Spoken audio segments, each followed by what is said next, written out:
Bismillahirrohmanirrohim. Assalamualaikum warahmatullahi wabarakatuh. Pertama-tama saya ucapkan terima kasih banyak kepada Bapak Sunarto selaku dosen mata kuliah Ekonomi Internasional. Perkenalkan, nama saya Irving Dwi Saputra, NPM 171110013443222. Dalam video ini saya akan menjelaskan tentang kebijakan perdagangan internasional.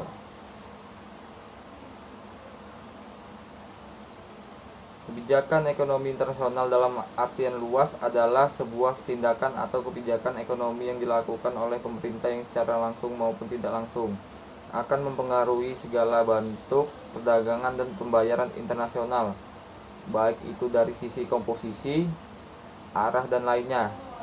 Jenis kebijakan ekonomi internasional: yang pertama, tarif; yang kedua, kuota; yang ketiga, subsidi; dan keempat, dumping. Selanjutnya, pengertian dan jenis tarif. Tarif adalah salah satu instrumen dari kebijakan perdagangan luar negeri yang membatasi arus perdagangan internasional. Jenis tarif: tarif nominal; yang kedua, tarif proteksi efektif; yang ketiga, tarif berdasarkan harga; yang keempat, tarif bunga efektif; yang kelima, tarif dasar; yang keenam, tarif diskonto; yang ketujuh, tarif pajak. Selanjutnya, analisis keseimbangan parsial terhadap tarif. Keseimbangan parsial merupakan instrumen analitis yang mempelajari kasus pemberlakuan tarif oleh sebuah negara kecil. Berarti keterbatasan kemampuan negara untuk mempengaruhi harga dunia dan menerima harga berlaku. Sebagaimana adanya dan keterkaitannya, output instrumen juga relatif kecil. Dampak-dampak keseimbangan parsial akibat pemberlakuan tarif D dan S melambangkan kurva permintaan serta kurva penawaran komoditi X di negara 2. Dalam kondisi perdagangan bebas, harga komoditi C adalah P sama dengan 1 dolar per unit. Selanjutnya, analisis keseimbangan umum tarif. Analisis keseimbangan umum tarif dibagi menjadi dua, yaitu analisis keseimbangan umum terhadap pemberlakuan tarif di negara kecil. Yang kedua, analisis keseimbangan umum terhadap pemberlakuan tarif di negara besar. Selanjutnya, pengertian dan jenis kebijakan non-tarif.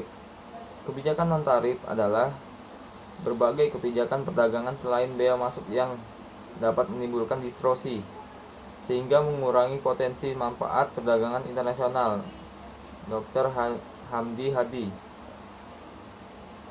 Jenis kebijakan non-tarif: yang pertama, lisensi; yang kedua, standarisasi; yang ketiga, persyaratan konten lokal; yang keempat, kuota; yang kelima, embargo; dan keenam, subsidi ekspor.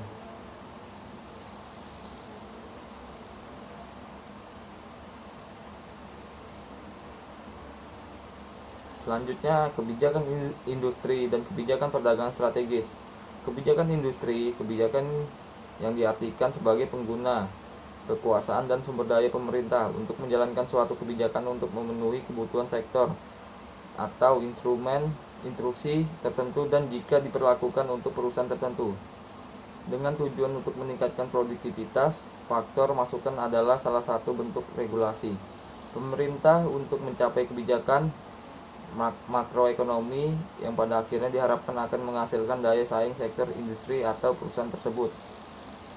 Kebijakan perdagangan strategis: suatu negara dengan ketimbangan kepentingan nasional dapat melakukan intervensi pada kebijakan investasi dan perdagangan internasional untuk kepentingan nasional.